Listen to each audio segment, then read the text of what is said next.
So here we have the Mercedes-Benz E250 on a 15 plate. I'm going to start off by showing you around the outside of the car, and then we'll hop in and run through some controls on the inside.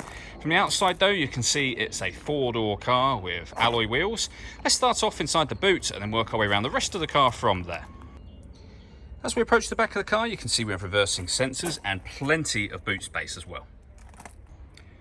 Okay, so we're just going to work our way back round to the front of the car, and then we'll hop in and run through some controls on the inside. But now that we've done a full circle of it, you can see it's in excellent condition the whole way round.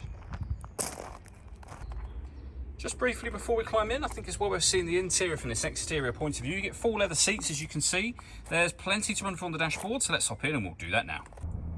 Okay, now that we're inside the car, we're going to start with the dials. On the right-hand side, we have the rev counter, we have the speedometer in the middle, and on the left-hand side, the fuel gauge and coolant temperature gauges. Also in the middle, you can see the total miles for the car. They are 45,111. If we back out to the steering wheel, on the left-hand side, first of all, we have buttons that will change the information displayed in that central section. You can, for example, have a digital readout for the speedometer. And then on the right-hand side of the steering wheel, we have stereo and phone controls, including voice activation for the phone just there. Behind the steering wheel, we have the minus and plus pedals there, so that you can change gear manually with this automatic gearbox.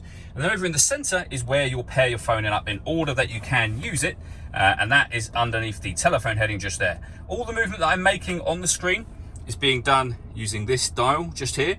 You can use the buttons on here if you wish to. So for example, if you press the radio button, you'll be on the menu that we're on at the minute. If I was to press Navi, we are now on the satellite navigation menu. As I say, all of that can be accessed by using the dial, which I'm currently rotating here. On top of all of that, if you put the vehicle into reverse, this vehicle has got reversing sensors with a visual guide at the back of the car to let you know how close you are to a given object. Working our way down, we have the main stereo, the buttons that I went through just a moment ago.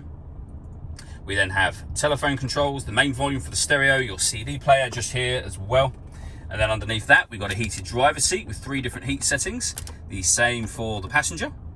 We can turn the parking sensor on and off. We have our hazard warning lights. We can put the car in eco mode as well. And then we have our dual zone climate control underneath that. So you can adjust the driver temperature, passenger temperature. You can increase and decrease the fan speed, determine what direction you'd like the air to be distributed in from here. When you're happy with those settings, that button turns your air conditioning on and off again as well, of course, or hit auto.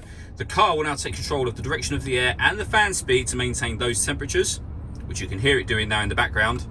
Any manual adjustment will override auto straight away. You'll see auto has now gone off. We have storage inside here, along with a 12-volt charging socket just there, and then the controls I went through just a moment ago. All that leaves me to say is thank you for taking the time to watch this video. If you'd like to come and see the car in person and have a test drive, please feel free to give us a call here at Surrey Specialist Cars. We'd love to hear from you soon.